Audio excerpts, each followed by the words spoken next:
Shalom, this is Amonute, Tayac of Piscataway, your friendly neighborhood Shuman, Sophia Spiritualite, the AmaruKhan Miriyam.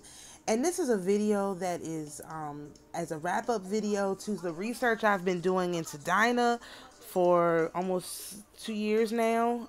Trying to figure out where she is, who she came from, where her story is. And so the conclusion that I came to is that XiWangMu is actually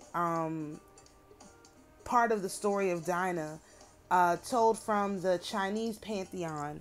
And XiWangMu was the queen mother of the West and the wife of the Jade Emperor. So that would mean that Job's story, a great deal of it is told within the realm of the Jade Emperor story, which would make sense if you read about the Jade Emperor and kind of his fall and then his restoration and all of that. So I wasn't sure if I had made a standalone video of that. I refer to this information a lot, but I just wanted to make sure I had cleared it up. So let's look at XiWangMu. Oh my god, I just still got all these windows open. Okay, so let's start with the Mythopedia. Alright, so XiWangMu, or Queen Mother of the West, is one of the most ancient and powerful goddesses in the Chinese pantheon. She has complete control over life, death, creation, and destruction. She is married to the Jade Emperor and tends to the peaches of immortality in their palace gardens. XiWangMu is thought to have once been a wild demon that lived in the mountains and caused cataclysmic disasters. Does that not sound like what she did when she married the guy, from the other thing, and then the brothers came and they killed everybody? Is that not a cataclysmic disaster to a particular group of people? Alright, anyway, after repenting her evil ways, she achieved enlightenment and became a goddess. The 12th chapter of the famous Chinese text, Shan He Jing, or the Classic of Mountains and Oceans, describes XiWangMu as a mysterious yet powerful deity. She is controller of the grindstone and the 5 shards constellations of the heavens. XiWangMu rests on a stool and wears an ornament on her head, a crown. She holds a staff. In the south, there are 3 birds from which XiWangMu takes her nourishment. They are found in the north of the Kunlun Mountains. Probably talking about chicken, okay? Like other high-ranking deities, XiWangMu has many names and honorary titles. Her most common name is simply XiWangMu. Xi is a Chinese character for West. Wang is an honorific title reserved for gods and emperors, and Mu simply means mother. So XiWangMu's name is most often interpreted as Queen Mother of the West.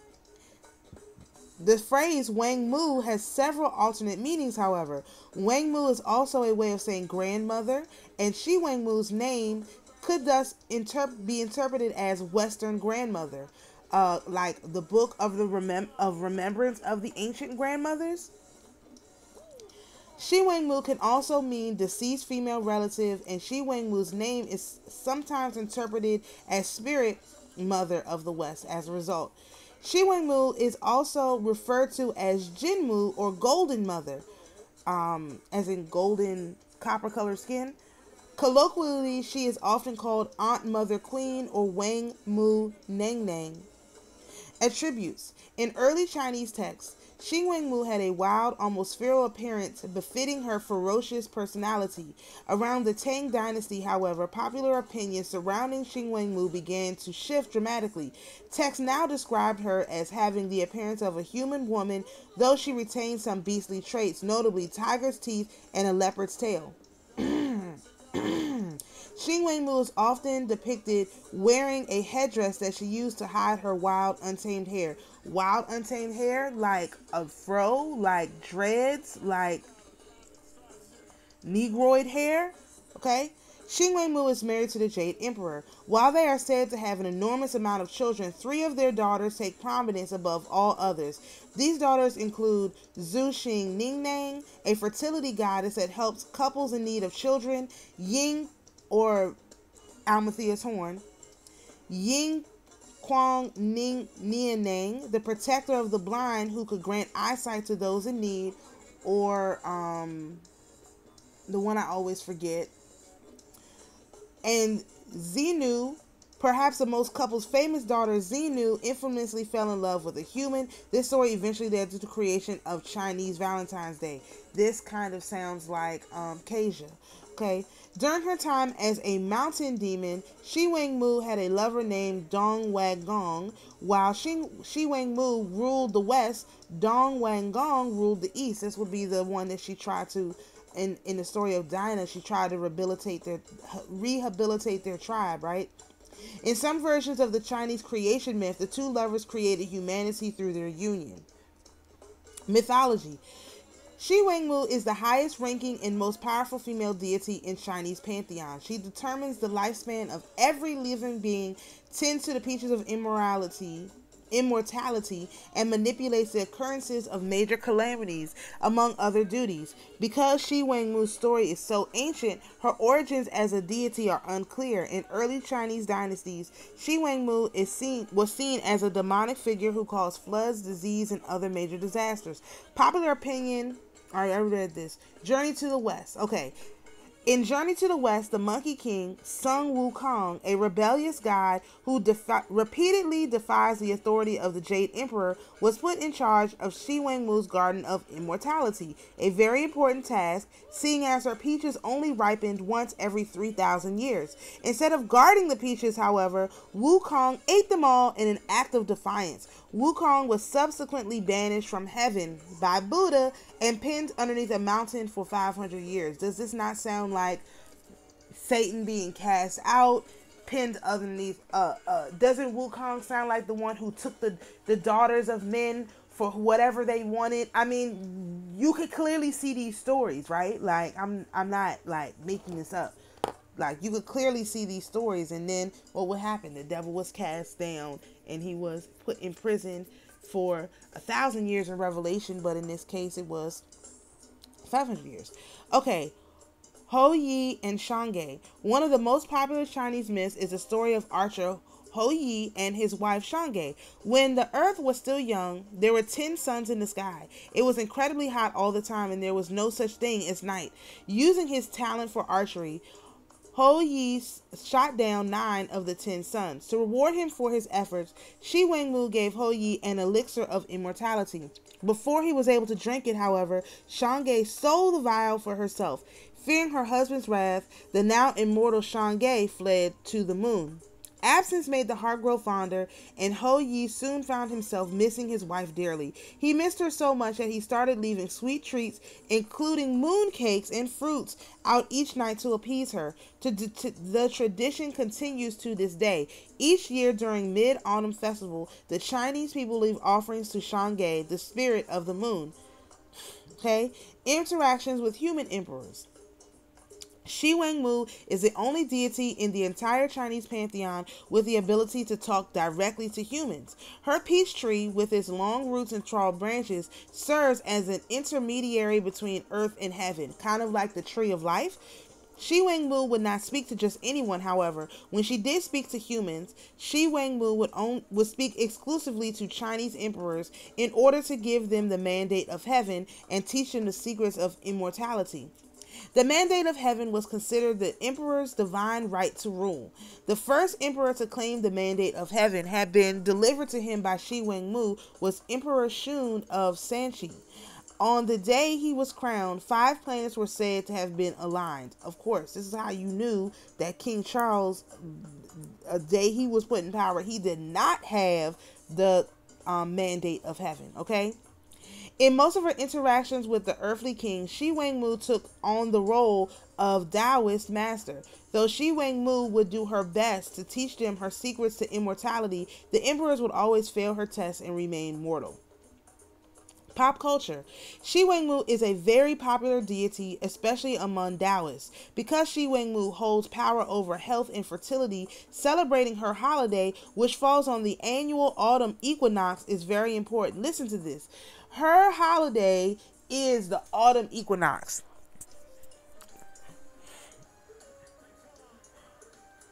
We're almost always fasting around that time. These things are not coincidental. That's all I'm saying. All right. Outside of traditional mythology, XiWangMu has been featured in several notable works, which are listed here. All right. Let's look at the other article. All right. Queen Mother of the West and her Peaches of Immortality. This is going to get more into that specific story, which is really interesting and important. XiWangMu, whose name means Queen Mother of the West, is a goddess in the Taoist pantheon and worshipped in Chinese folk religion. Folk religion is the key here. Folk as in pagan, pagan as in our people, okay? The rest of the 10 tribes. She and the ones who agree with them, who support them. XiWangMu is considered to be one of the most prominent female deities in early Chinese mythology, and her importance continued in later times as well. Due to her significance in Chinese folk religion, XiWangMu appears in many myths and legends. In some of these legends, certain historical figures are said to have had the opportunity to encounter XiWangMu. In addition, there are many artistic representations of XiWangMu, as she is often portrayed in paintings and cultures. XiWangMu is still worshipped by Chinese culture today and has even been incorporated into popular culture. Although XiWangMu is originally a Chinese goddess, she is also worshipped in other East Asian countries. In Japan, for example, she is called Seobo, while in Korea she is referred to as XiWangMu. Even in Chinese mythology, XiWangMu is known by a number of titles. One of the most popular is Jinmu Wanjun, which means Primordial Lady Golden Mother. Colloquially, XiWangMu is known as Wangmu Ningnang, which means Aunt Queen Mother. Okay? The Mother, the Monster. Earliest mentions. The earliest mentions of XiWangMu is found in the Shan Hai Jing, meaning Classic of Mountains and Sea. This work may be regarded to be an early geography of China, and the tradition states that it was written during the semi-mythical Xia dynasty. Modern scholars, on the other hand, believe that the Shan Hai Jing was compiled over a long period of time, i.e. from the Warring States until the early Han dynasty.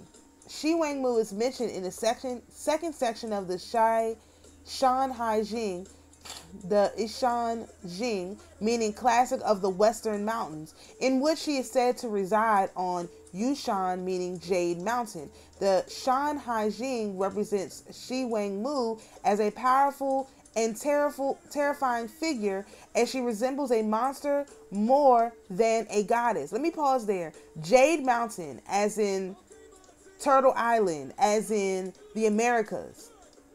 Okay? The Western Mountains.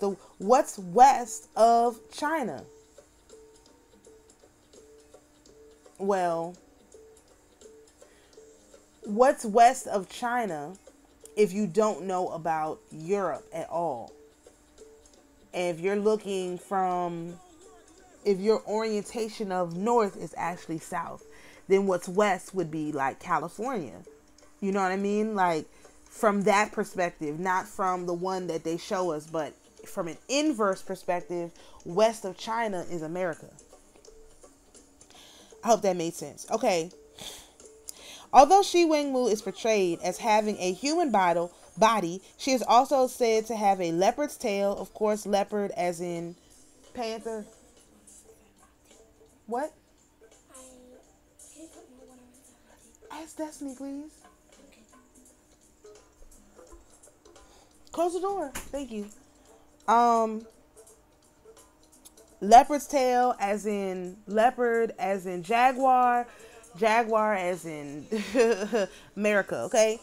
And fangs of a tiger. In addition, or like incisors, like these pointy incisor teeth that we have, perhaps certain groups of people didn't have that, because what would you have used? Why do we need incisors? We need incisors to eat meat, and maybe they weren't eating meat, and we were, because of the whole Hebrew, thing, right? This is how the Hebrew stuff ties in. You just can't get stuck there. Okay. In addition, she wears a crown over her wild and tangled hair. Wild tangled hair, again, afros, locks, just in general, big hair. That's Negroes, okay? XiWangMu is also said to preside over the catastrophes of the sky and the 5 destructible forces. In this one, it says forces and not, so the 5, earth, wind, fire, air, chi, or, what's the other word? Ether. She's in control of that. Okay, making her a dangerous and inauspicious character. This would make her, again, a shaman, right? A shaman, a person who was in control of all these forces from a spiritual perspective. XiWangMu is believed to have the power to cause natural disasters, including floods, famine, and plagues, because of her relationship to the Air Kadeshi, or, the ancient earth.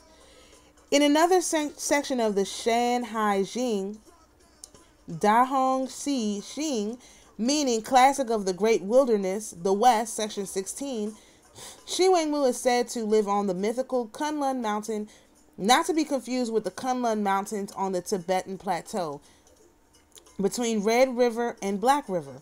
In yet another section, okay, Red River as in the Atlantic or the Pacific and the Atlantic, okay? In yet another section, Hane Beijing, meaning the classic of regions within the seas, the North, section 12, XiWangMu is described as sitting on a raised stool and holding a staff in her hand. She is attended, or like, for example, the Queen of Wands, okay? She is attended by 3 green birds who gather food for her. At this point of time, XiWangMu's male counterpart and husband was Dong Wanggong, meaning King Father of the East, who ruled the East. East of China, from a northern perspective, would have been the Middle East. And remember, Dinah was attempting to clear the bloodline of those people before the brothers came in and took everybody out. XiWangMu, however, was more popular than her husband and overshadowed him. Transformation to an immortal. As time went by, XiWangMu is said to have repented and was therefore transformed from a ferocious monster into an immortal deity. The beastly attributes of XiWangMu were discarded, and she was now presented as wholly human. In one instance, she is described as having whitish hair, indicating that she is an elderly woman. Or she dyed her hair blonde. Okay. Although XiWangMu retained her power, she is now a benevolent force rather than a malevolent one. According to some versions of the myth, XiWangMu became the consort of the Jade Emperor, one of the most important gods in Chinese folk religion.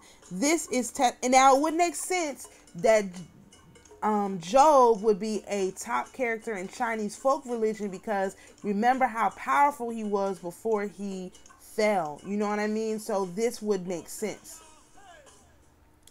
This is a testament to the power and importance that she retained after her conversion from monster to goddess. As the wife of the Jade Emperor, XiWangMu is said to have been the mother of many deities, the 3 most important being Zhu, Shang, Ningnang, Yanguang, Ningnang, and Zenu. The first was a fertility goddess whose aid was sought by couples wanting to have children. Whilst the second, again, Almathea's horn, because she protected those kids when the Hebrews went and dropped the babies in the field. She was the one that went out there and gave them the date and the coconut so that they would have sustenance. Okay. Whilst the second was the protector of the blind, the third was immortalized in one of the best known Chinese folk tales, The Cowherd and the Weaver Girl, in which she falls in love with a mortal cowherd and is punished for this transgression. Remember, first of all, David, which I believe is Keisha's son, was a herder, a sheep herder. And that was put on him by his father, who believed he was not worthy. He was questioning his Hebrewness, right? And so while he had all these other sons and daughters with Keisha, because by the time he got to David, he was concerned that he wasn't a real Hebrew like she was Hebrew royalty. Why? Because her mother was Dinah. He started to question himself, and then that's how David ended up being in the field so much by himself, tending the sheep. Okay. What is the other one's name? I'm sorry. This is gonna make me crazy now. I could never bring her name up. I think it was something with an H. Let me see. Oh goodness.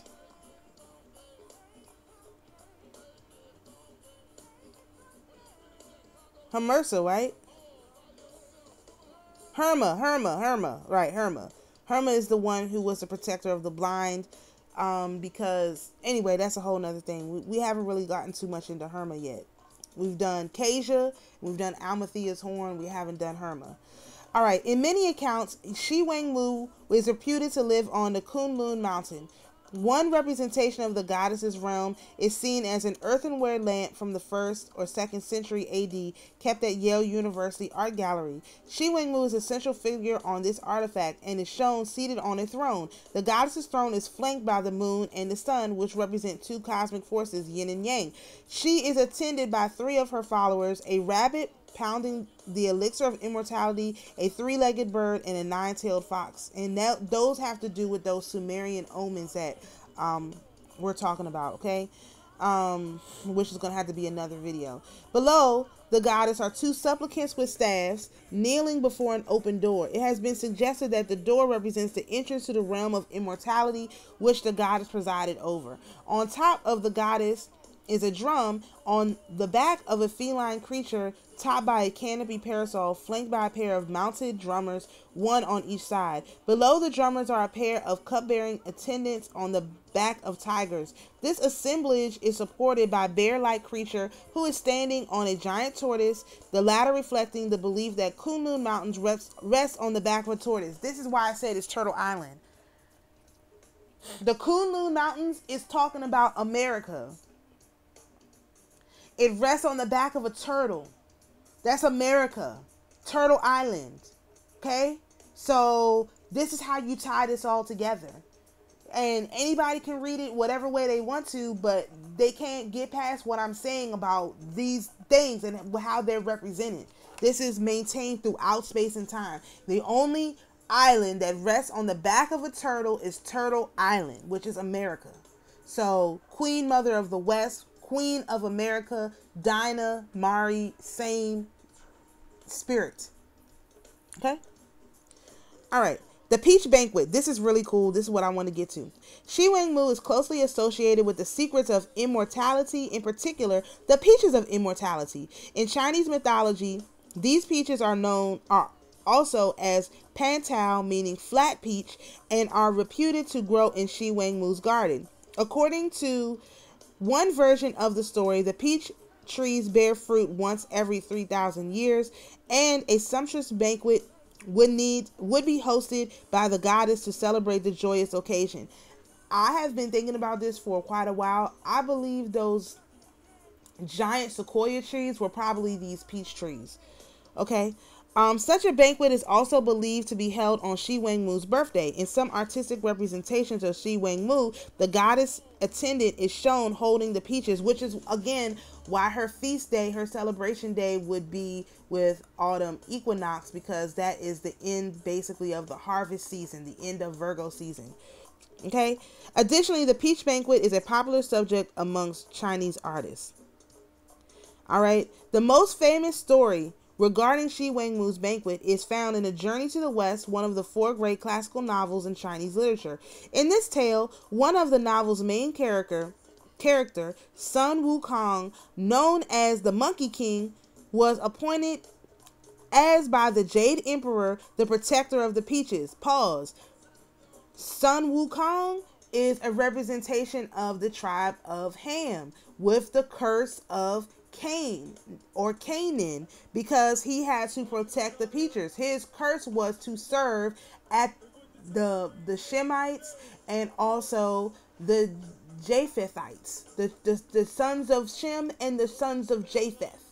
This was the curse of Ham. And so, based on this, Sun Wukong, the Monkey King, is representing the sons of Ham, the Canaanites.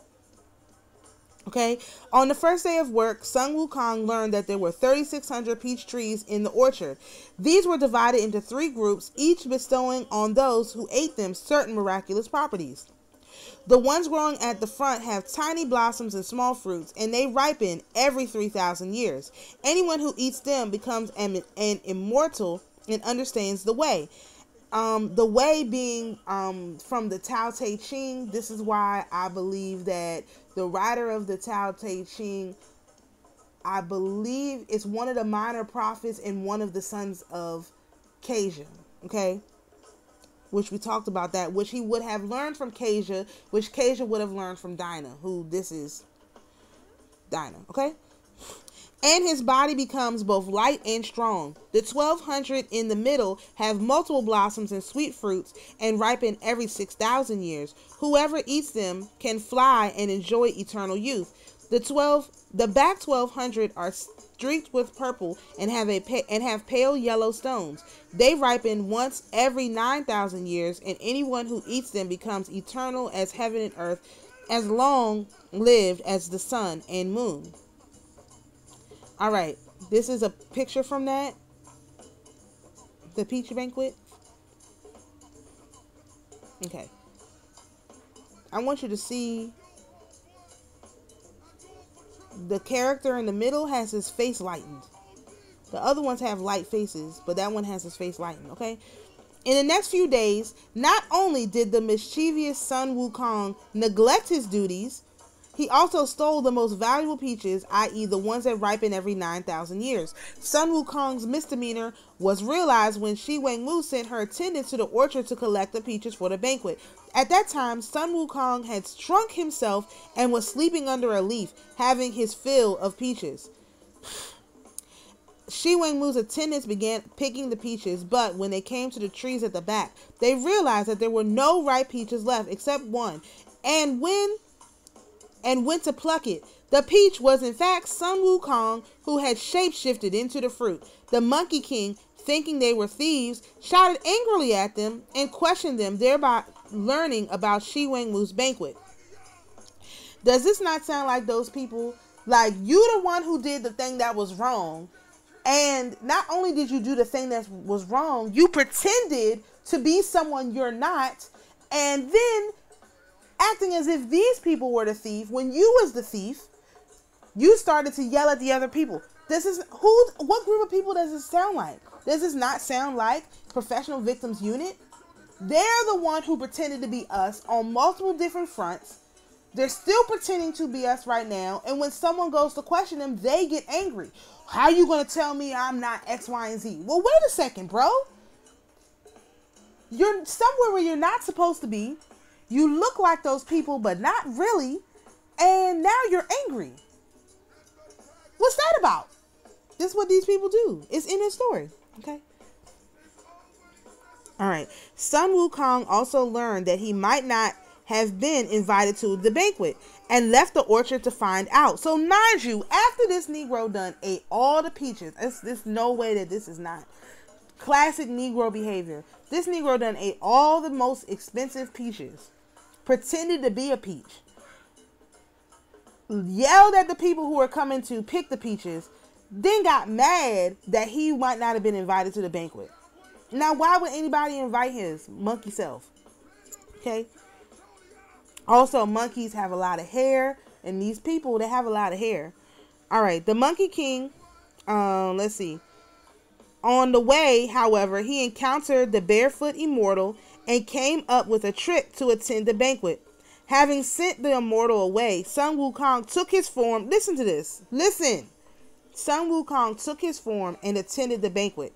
The Monkey King arrived at the banquet before the other deities, got himself drunk, and wrecked the banquet. Only at this point did Sun Wukong realize that when the other guys arrived, they would be furious with him. Therefore, he hastily fled the scene. What Sun Wukong did after this is another story. I'm just saying, he ended up under a mountain for 500 years. Under a mountain, i.e. caves, i.e. Lot, i.e. you could kind of see like where this is going, man. The sons of Lot, you could just see where this is going as far as the Bible retelling of it. Okay, although the peaches of immortality are believed to be reserved for the immortals alone, legend has it that XiWangMu bestowed some of these divine fruits to certain Chinese emperors. For instance, a story about Emperor Wu of Han and XiWangMu is related to Zhang Hua, a writer during the Western Jin period. According to this tale, Emperor Wu was on a quest for immortality when XiWangMu sent an embassy presenting white deer to him. White deer as in a white buffalo calf woman, as in, you know, all of these are tied into quote-unquote Native American history stories, okay? On the night of the 7th day of the 7th month, XiWangMu, the 7th day of the 7th month, so 7-7, 7-7, this is why, anyway. This is how you know she's affiliated with Sophia too, and the whole 777 and all of that, okay? XiWangMu herself visited the emperor. Incidentally, this date, known also as the Quixi Festival, meaning evening of sevens, is believed to be the only time in the year that Sinu, one of XiWangMu's daughters, is allowed to meet with her mortal lover. In any case, when XiWangMu visited the emperor, she took out 7 peaches and gave 5 of them to him. Emperor Wu ate the peaches and expressed his desire to plant the stones. At this, XiWangMu laughed, explaining that it took 3,000 years for the peaches to grow. In the former tale, it is not stated if XiWangMu's peaches bestowed onto Emperor Wu immortality. In a later adaptation of Shang Hua's story, however, XiWangMu is said to have provided the emperor with a set of instructions which would grant him immortality if he were to follow them faithfully. That's the Tao Te Ching. As many expected, the emperor fails to follow the goddess's instructions and therefore inevitably dies. The secrets of immortality were not the only gift presented by XiWangMu to the Chinese emperors. In some accounts, the goddess is said to have presented the emperors with the mandate of heaven, which legitimized the rule of the emperor. For example, Emperor Shun, the last of the legendary 3 sovereigns and 5 emperors, is said to have received the mandate of heaven from XiWangMu. As another example, Qin Shi Huang, the first emperor of Imperial China, is said to have had the opportunity to meet XiWangMu but wasted it. As a result, he did not receive the mandate of heaven, and his dynasty was destroyed not a few years after his death. And then this is about her popularity. Let's go ahead and read this. Great importance and the popularity among the masses. Throughout Chinese history, XiWangMu retained her importance as a major deity in the Taoist pantheon. As early as the late Tang dynasty, Taoist literature shows that the status of XiWangMu is second only to the 3 pure ones, the highest gods of the Taoist pantheon. In addition, XiWangMu was an extremely popular deity amongst the common people. She believed to wield power over health, longevity, fertility, and her blessings are often sought by people. For some instances, people pray to XiWangMu for rain and good harvest. It may be mentioned that these areas of everyday life are normally associated with other deities. The fact that people were praying to XiWangMu for these things shows that she was both a powerful and important goddess. The worship of XiWangMu continues even today, and the goddess has even been absorbed by popular culture. For instance, she is a character in several video games and mentioned in literature. An example of the former is Emperor Rise of the Middle Kingdom, in which she later appears as a hero, whilst an example of the latter is Amy Tan's The Joy Luck Club, the last section which being entitled Queen Mother of the Western Skies. This is evidence that XiWangMu is still regarded to be relevant in today's society, not only in religious context, i.e. as a goddess, but as a cultural one, i.e. as a representative of Chinese culture. So, I hope I have presented my case on why I think XiWangMu is the story of Dinah. And if you don't believe that part, that's fine. Just think of XiWangMu as the Jade Empress, the woman who is just as popular as the Jade Emperor, and the one who guards these peaches of immortality. Okay, and and bestows joy and luck and gives people the divine right to rule and all of that. Like, that is the one, she is the one who sifts through and picks out these people. So much like Mother Mary would be considered with that same XiWangMu energy as the mother of our Savior, this is kind of the same energy. So you can start to see how amongst multiple pantheons, these different energies maintain their structure. And I hope that makes sense to people. Definitely do your own research, come to your own conclusions. But I just wanted to present this information so that people can have an understanding when they burn ancestor money, who is the one that is responding to them, because the Jade Emperor is on the ancestor money in most cases, and you're burning the ancestor money. So who is the one that's receiving it? That would be the Jade Empress on the other side. So when you kind of get that, then you start to kind of understand what's going on here, because Sophia / XiWangMu is the goddess of luck, especially when it comes to betting and stuff like that too. And so there's a lot that goes on with that, So